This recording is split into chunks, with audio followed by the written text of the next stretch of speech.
ಮತ್ತೊಮ್ಮೆ ಮರಳಿ ಮಣ್ಣಿಗೆ ಯೂಟ್ಯೂಬ್ ಚಾನಲ್ಗೆ ಸ್ವಾಗತ. ಈ ತಮ್ಮನೇಲಿ ನೋಡಿರೋ ಹಾಗೆ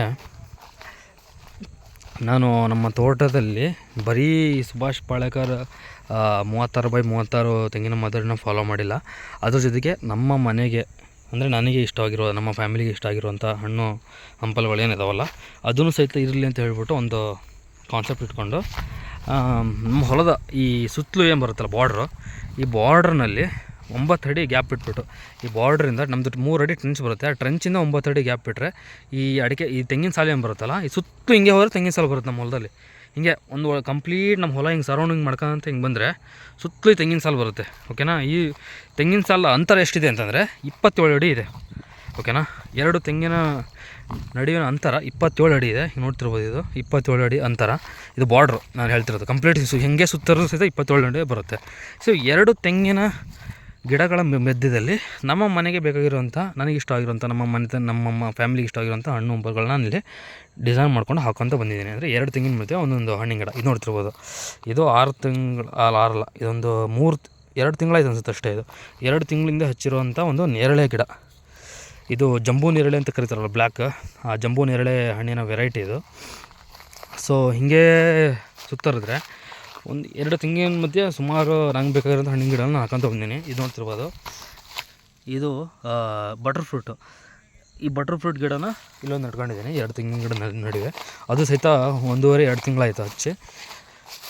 ಇದು ನೋಡ್ತಿರ್ಬೋದು, ಇದು ಆ್ಯಕ್ಚುಲಿ ಬೀಜದ ಗಿಡ, ಇದು ಗ್ರಾಫ್ಟೆಡ್ ಅಲ್ಲ. ಇದು ನಾನೇ ಮನೆಯಲ್ಲಿ ಬೀಜ ಹಾಕ್ಬಿಟ್ಟು ತಯಾರಿಸಿ ಮಾಡಿರೋಂಥ ಗೋಡಂಬಿ ಗಿಡ. ಓಕೆನಾ. ಗೋಡಂಬಿ ಗಿಡ ನನಗಿಷ್ಟ ಆ್ಯಕ್ಚುಲಿ. ಸೊ ಅದನ್ನು ಗೋಡಂಬಿ ಗಿಡ ಇರಲಿ ಅಂತ ಹೇಳ್ಬಿಟ್ಟು ನಾನೇ ಬೀಜ ತೊಗೊಂಬಂದ್ಬಿಟ್ಟು ಪಾಕೆಟ್ ಮಾಡಿ ಹಾಕಿದ್ದೆ. ಅದು ಸ್ವಲ್ಪ ಗ್ರೋತ್ ಆಗಬೇಕು, 1 ತಿಂಗಳದ ಗಿಡ ಅದು. ಆಮೇಲೆ ಇಲ್ಲಿ ನೋಡ್ತಿರ್ಬೋದು, ಇಲ್ಲಿ ನಾನು ಈಗ 1 ತಿಂಗಳಿಂದ ನೆಟ್ಟಿರುವಂಥ ಬೆಟ್ಟದ ನೆಲ್ಲಿಕಾಯಿ ಗಿಡ. ಅದು ಸ್ವಲ್ಪ ಹತ್ಕೊಳ್ಳೋಕೆ ಸ್ವಲ್ಪ ಟೈಮ್ ತೊಗೊತಿದೆ. ನಾನು ಅದಕ್ಕೆ ಸಪೋರ್ಟ್ ಕೊಟ್ಟಿದ್ದೀನಿ. ಈ ಥರ ಸಣ್ಣ ಸಣ್ಣದು ತಳ್ಳಗಿರುವಂಥ ಗಿಡಕ್ಕೆ ನೀವು ಸಪೋರ್ಟ್ ಕೊಡ್ರಿ. ಇದು ನೋಡ್ತಿರ್ಬೋದು, ಇದು ಕಿತ್ತಳೆ ಹಣ್ಣಿನ ಗಿಡ ಇದೆ ಆ್ಯಕ್ಚುಲಿ. ಇದು ಸ್ವಲ್ಪ ಇದು ಮಾಡಬೇಕು, ಕ್ಲೀನ್ ಮಾಡ್ಕೋಬೇಕಲ್ದೆ. ಇದು ಮಾವಿನ ಹಣ್ಣಿನ ಗಿಡ. 2 ತೆಂಗಿನ ನಡುವೆ ಇಲ್ಲೊಂದು ಮಾವಿನ ಹಣ್ಣಿನ ಗಿಡ ಬಂದಿದೆ. ಇದು ಸಹಿತ 1 ತಿಂಗಳಾಯಿತು ಹಚ್ಚಿ. ಇದು ನೋಡಿರಿ 1 ವರ್ಷದ ಮೇಲಾಯಿತು ಹಚ್ಚಿ. ಇದು ಪೇರಳೆ ಹಣ್ಣಿನ ಗಿಡ ಆ್ಯಕ್ಚುಲಿ, ಪೇರಳೆ ಹಣ್ಣಿನ ಗಿಡ ಇದು. ಇದು ನಾಟಿ ವೆರೈಟಿ. ನಾನೊಂದು ನರ್ಸರಿ ಹೋಗಿದ್ದೆ. ಆ ನರ್ಸರಿ ಅಂದರೆ ಫಾರೆಸ್ಟ್ ಡಿಪಾರ್ಟ್ಮೆಂಟ್ ನರ್ಸರಿ ಹೋದಾಗ ಅಲ್ಲಿ ಸಿಕ್ಕಿರುವಂಥ ಒಂದು ಪೇರಳೆ ಹಣ್ಣಿನ ಗಿಡ ಇದು. ಓಕೆ. ಸೊ ಅದು ಆಲ್ರೆಡಿ ಹಣ್ಣು ಕೊಟ್ಟು ನಾವೆಲ್ಲ ತಿಂದಿದ್ದೀವಿ.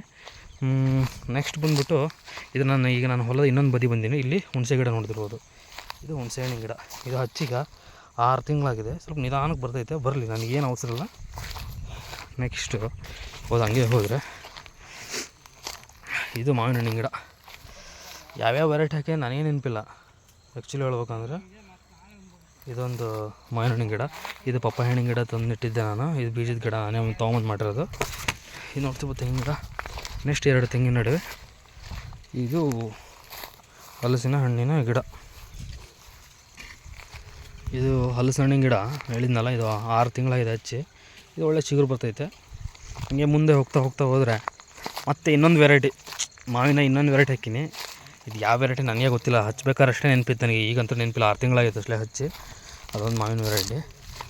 ಅದು ಬಿಟ್ಟರೆ ಮತ್ತೆ ಹೋದರೆ ಇನ್ನೊಂದು ಮಾವಿನ ವೆರೈಟಿ. ಇದು ಈ ಥರ ಕೆಳಗಡೆ ಬಂದಿರೋಂಥ ಗ್ರಾಫ್ಟಿಗೆ ಇದನ್ನು ನಾವು ಕಟ್ ಮಾಡ್ಬೇಕು. ಮೇಲೆ ಗ್ರಾಫ್ಟ್ ಮಾಡಿದ್ರೆ ಮಾತ್ರ ಬಳಸ್ಬೇಕು. ಇದು ಒಂದು ಮಾವಿನ ವೆರೈಟಿ ಇದು. ನೆಕ್ಸ್ಟ್ ಹಿಂಗೆ ಮುಂದಕ್ಕೆ ಹೋದರೆ ಇನ್ನೊಂದು ಹಲಸಿನ ಹಣ್ಣಿನ ವೆರೈಟಿ ನೋಡ್ಬೋದು ಇಲ್ಲಿ. ಇದು ಸಹಿತ ಒಂದು 5-6 ತಿಂಗಳಾಗಿದೆ ಹಚ್ಚಿ. ಇದು ಚೆನ್ನಾಗಿ ಬೆಳೀತೈತೆ, ಗ್ರೋತ್ ಇದೆ. ಇರಲಿ, ತಂದಾಗೆಲ್ಲ ಚಿಕ್ಕಿದ್ವು.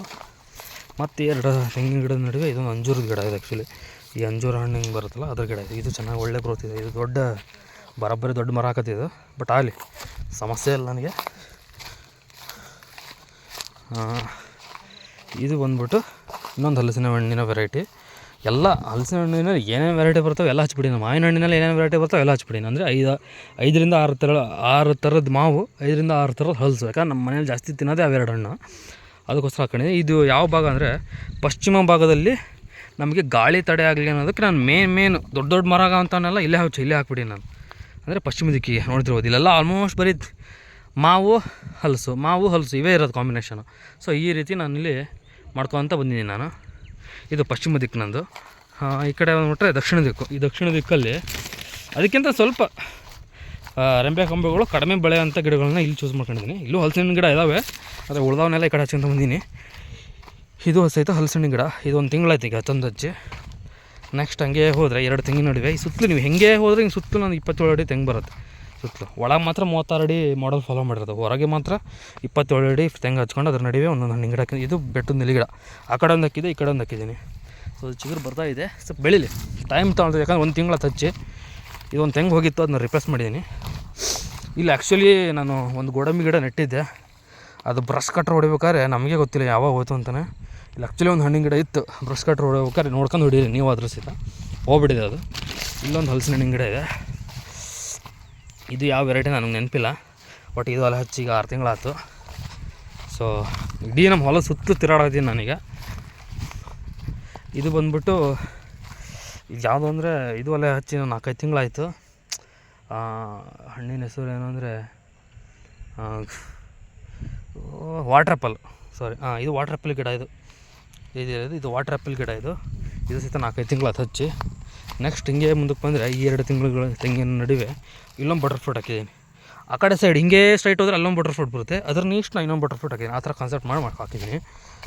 ನೆಕ್ಸ್ಟ್ ಹಿಂಗೆ ಮುಂದಕ್ಕೆ ಹೋದರೆ ಇದು ವಾಟ್ರ್ ಆ್ಯಪಲ್ ಗಿಡ, ಇದು ಸಹಿತ 4 ತಿಂಗಳಾಗಿದೆ ಹಚ್ಚಿ, ನೋಡ್ತಿರ್ಬೋದು. ಇದು ಹಚ್ಚಿದಾಗ ಎಷ್ಟಿತ್ತು, ಇಷ್ಟು ದೊಡ್ಡದಾಗಿದೆ. ಇದು ವಾಟ್ರ್ ಆ್ಯಪಲ್ ಗಿಡ, ಓಕೆನಾ. ಸೊ ಹೀಗೆ ಈ ಬಾರ್ಡ್ರಲ್ಲಿ ನೋಡೋದಾದರೆ ಈ ಸಾಂಬಾರು ಪದಾರ್ಥಗಳು ರಿಲೇಟೆಡ್ ಎಲ್ಲ ಈ ಪೂರ್ವ ದಿಕ್ಕಲ್ಲಿ ನಮಗೆ ಜಾಸ್ತಿ ಬೆಳಕು ಬರಬೇಕು. ಸೊ ಅದಕ್ಕೋಸ್ಕರ ನಾನು ಆ ಕಾನ್ಸೆಪ್ಟ್ ಯೂಸ್ ಮಾಡಿ ದೊಡ್ಡ ಗಿಡನೆಲ್ಲ ಇಲ್ಲಿ ಹಾಕೋಕೆ ಹೋಗಿಲ್ಲ. ಯಾಕಂದರೆ ಇಲ್ಲಿ ಬೋರ್ವೆಲ್ಲಿಗೆ ಬೋರ್ವೆಲ್ ಏನಾದ್ರು ನಮ್ಮದು ಬೋರ್ವೆಲ್ ಇಲ್ಲಿ ಬರುತ್ತೆ, ಓಕೆನಾ. ಸೊ ಇಲ್ಲಿ ನೋಡ್ತಿರ್ಬೋದು, ಝೂಮ್ ಇನ್ ಮಾಡಿ ತೋರಿಸ್ತೀನಿ, ಬೋರ್ವೆಲ್ ಇಲ್ಲಿ ಬರುತ್ತೆ. ಸೊ ಈ ಬೋರ್ವೆಲ್ಗೆ ಏನಾದ್ರು ಸಮಸ್ಯೆ ಆಯಿತು ಅಂದರೆ ಟ್ಯಾಕ್ಟ್ರಿ ಬರೋಕ್ಕೆ, ಮೋಟ್ರ್ ಗಿಟ್ರ್ ಎತ್ತಕ್ಕೆ ಟ್ಯಾಕ್ಟ್ರಿ ಬರಬೇಕಲ್ಲ. ಸೊ ಅದಕ್ಕೇನೋ ಸಮಸ್ಯೆ ಆಗಬಾರ್ದು ಅನ್ನೋ ಕಾರಣಕ್ಕೆ ನಾನು ಇಲ್ಲಿ ಸಣ್ಣ ಗಿಡಗಳನ್ನ ಇಲ್ಲಿ ಹಾಕಿದ್ದೀನಿ. ಇದು ನನಗೆ ಮರ್ತೋಗಿದೆ ಯಾವ್ಯಾವ ಗಿಡ ಅಂತ ಹೇಳ್ಬಿಟ್ಟು, ಬಟ್ ಈ ಸಾಂಬಾರು ಪದಾರ್ಥಗಳಿಗೆ ಬೆಳೆಯುವಂಥ ಗಿಡಗಳಿವು. ಈ ಚಕ್ಕೆ, ಲವಂಗ, ಸೀತಾಫಲ್ಲು, ರಾಮಫಲ್ಲು, ಏಲಕ್ಕಿ ಬರ್ತಾವಲ್ಲ, ಏಲಕ್ಕಿ ಹಚ್ಚಿಲ್ಲ, ಸಾರಿ ಮರ್ತೆ, ನನಗೆ ಹೇಳೋ ವಸ್ತುದಲ್ಲಿ ಹೇಳಿದ್ದೀನಿ. ಇವೆಲ್ಲ ಆ ರೀತಿ ಸಾಂಬಾರು ಪದಾರ್ಥಗಳು ಜಾತಿಗೆ ಬರುವಂಥ ಎಲ್ಲ ಗಿಡಗಳನ್ನು ನಾನು ಈ ಲೈನಲ್ಲಿ ಹಾಕಂತ ಹೋಗಿದ್ದೀನಿ. ಇದು ರಾಮಫಲ್ ಗಿಡ, ಇದು ಇದ್ರ ಹೆಸರು ಏನೋ ಅಂತಾರಪ್ಪ, ನನಗೆ ಈ ವಿಡಿಯೋ ಮಾಡಿ ಒಂದು 6 ತಿಂಗಳು ಹಿಂದೆ ಮಾಡಿದ್ದೆ ಅಂದರೆ ನೆನಪಿರೋದು, ಇವಾಗ ನನಗೆ ಗಿಡದ ಹೆಸರೇ ನೆನಪಿಲ್ಲ, ನನಗೆ ಹೆಂಗಾಗ್ಬಿಟ್ಟಿದೆ. ಸೊ ಎಲ್ಲ ಒಂದೊಂದು ರೀತಿ. ಇದು ಚಮತ್ಕಾರ ಗಿಡನ ಏನಂತಾರೆ, ಇದಕ್ಕೆ ಮಿರಾಕಲ್ ಫ್ರೂಟ್ ಅಂತಾರಲ್ಲ. ಸೊ ಇದು ಮಿರಾಕಲ್ ಫ್ರೂಟ್. ಇದು ಕರಿಬೇವು ಗಿಡ ನಾರ್ಮಲ್. ಇದು ನಾರ್ಮಲ್ ನೋಡಿದ್ರೆ ಸೀತಾಫಲ್ ನಾನು ಹೋದ ವರ್ಷ ಹಚ್ಚಿದ್ದೆ, ಇವಾಗಲೇ ಕಾಯಿ ಬಿಡ್ತಾ ಇದೆ, ಬೆಳೀಲಿ. ಹಿಂಗೆ ಮುಂದಕ್ಕೆ ಹೋದರೆ ಇದು ದಾಳಿಂಬೆ ಗಿಡ, ಹೋದ ವರ್ಷ ಹಚ್ಚಿದ್ದೆ, ನೋಡ್ತಿರ್ಬೋದು. ದಾಳಿಂಬೆ, ಇದು ನಾಟಿ ದಾಳಿಂಬೆ ಎಷ್ಟು ಹುಲಸಾಗಿ ಬೆಳೆದಿದೆ. 1 ತಿಂಗಳಿಂದ ಆ್ಯಕ್ಚುಲಿ ಇದಕ್ಕೆ ಒಂದು ರೋಗ ಬಂದಿತ್ತು. ಏನು ರೋಗ ಅಂತಂದ್ರೆ ಮುಟ್ರು ರೋಗನೋ ಏನೋ ಅಂತ ಕರೀತಾರೆ.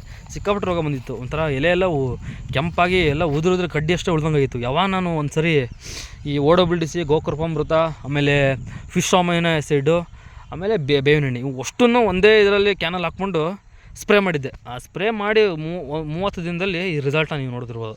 ಇದು ಮಾತ್ರ 100% ಜೆನ್ಯೂನಾಗಿ ಹೇಳ್ತಿದ್ದೀನಿ ನಾನು. ಗಿಡನೇ ಹೋಗಿತ್ತಿದ್ದು, ಆಲ್ಮೋಸ್ಟ್ ಗಿಡ ಹೋಗಿತ್ತಿದ್ದು, ಒಣಕ್ಯಂದು ಎಲ್ಲ ರೋಗ ಬಂದಂಗಾಗಿ ಥರ ಕೆಂಪು ಆಗ್ಬಿಟ್ಟಿದ್ದು ಗಿಡ ಎಲ್ಲ. ಬಟ್ ಒಂದು ಸಲ ಸ್ಪ್ರೇ ರಿಸಲ್ಟ್ ಅಂತ ನನಗೇನೋ ಸ್ಪ್ರೇ ಹೊಡೆಯೋದಕ್ಕೆ ಹಿಂಗಾಗೈತೆ ಅಂತ ನನ್ನ ಅನುಭವ ಇದು. ಸೊ ಇದು ದಾಳಿಂಬೆ ಹಣ್ಣಿನ ಗಿಡ ನೋಡ್ತಿರ್ಬೋದು. ಇದು ಕರಿಬೇವು ಹಣ್ಣಿನ ಗಿಡ ಇರಲಿ ಅಂತ ಹೇಳ್ಬಿಟ್ಟು ಹಾಕಿರೋದು ಕರಿಬೇವು. ಇದು ಸಹಿತ ಇದು ಒಂದು ಚಕ್ಕೆ ಆಗಿರುತ್ತೆ, ಇಲ್ಲಾಂದ್ರೆ ಲವಂಗ ಇರುತ್ತೆ. ಇದು ಚಕ್ಕೆ ಆ್ಯಕ್ಚುಲಿ. ಇದು ನಾನು ಸ್ಮೆಲ್ ನೋಡಿದೆ, ಇದು ಚಕ್ಕೆ ಗಿಡ. ಇದು ಚಕ್ಕೆ ಗಿಡನ ಅಂತ ಅನಿಸುತ್ತೆ, ಚಕ್ಕೆ ಗಿಡ.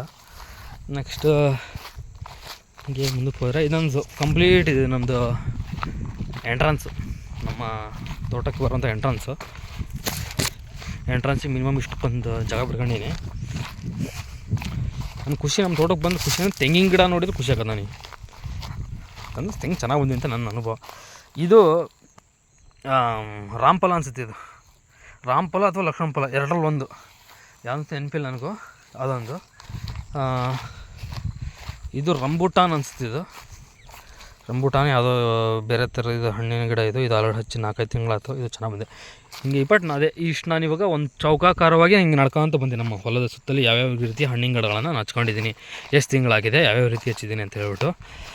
ಸೊ ಈ ರೀತಿ ನೀವು ತೋಟಕ್ಕೆ ಬಂದರೆ ಫೀಲ್ ಇರಬೇಕು ಒಂದು ಸ್ವಲ್ಪ.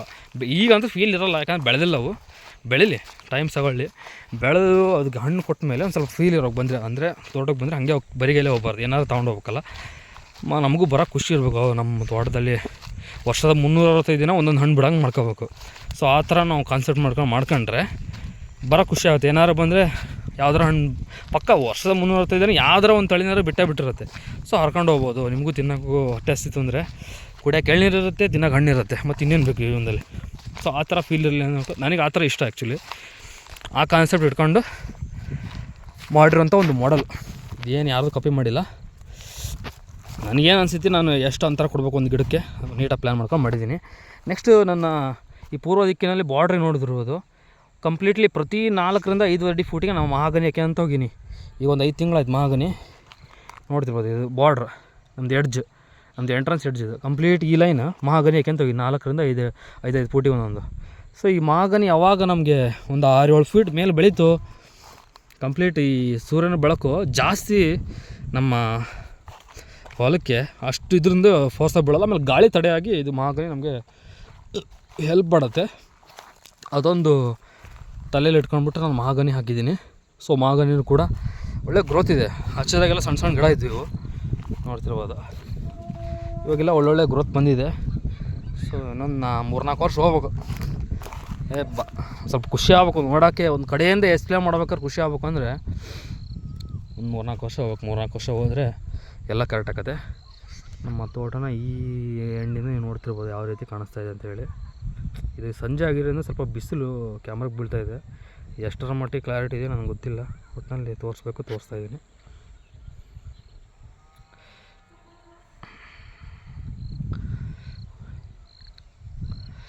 ಐ ಥಿಂಕ್ ನಮ್ಮದು ಕಂಪ್ಲೀಟ್ ತೋಟದ ಬಾರ್ಡರ್ ಸಫಾರಿ ನಿಮಗೆ ಮಾಡಿದ್ದೀನಿ ಅಂತ ಈ ವಿಡಿಯೋದಲ್ಲಿ ಅಂದ್ಕೊತಿದ್ದೀನಿ. ಏನಾದ್ರು ಡೌಟ್ಸು, ಏನಾದ್ರು ಸಜೆಷನ್ಸು ಇದ್ದರೆ ನೀವು ಕಮೆಂಟ್ಸಲ್ಲಿ ಹಾಕ್ಬೋದು. ನಾನು ಅದನ್ನು ತೊಗೊತೀನಿ ಖುಷಿಯಾಗಿ. ಏನೋ ಸಜೆಷನ್ ಕೊಟ್ಟರು ಸಹಿತ ನಾನು ಅದ್ರ ಮುಖಾಂತರ ನೋಡಿ ಫಾಲೋ ಮಾಡ್ತೀನಿ. ಸೊ ಇಷ್ಟೇ ಈ ವಿಡಿಯೋದಲ್ಲಿ ಹೇಳ್ಬೇಕಾಗಿದ್ದು. Thank you so much. ಧನ್ಯವಾದಗಳು. ಬಾಯ್ ಬಾಯ್.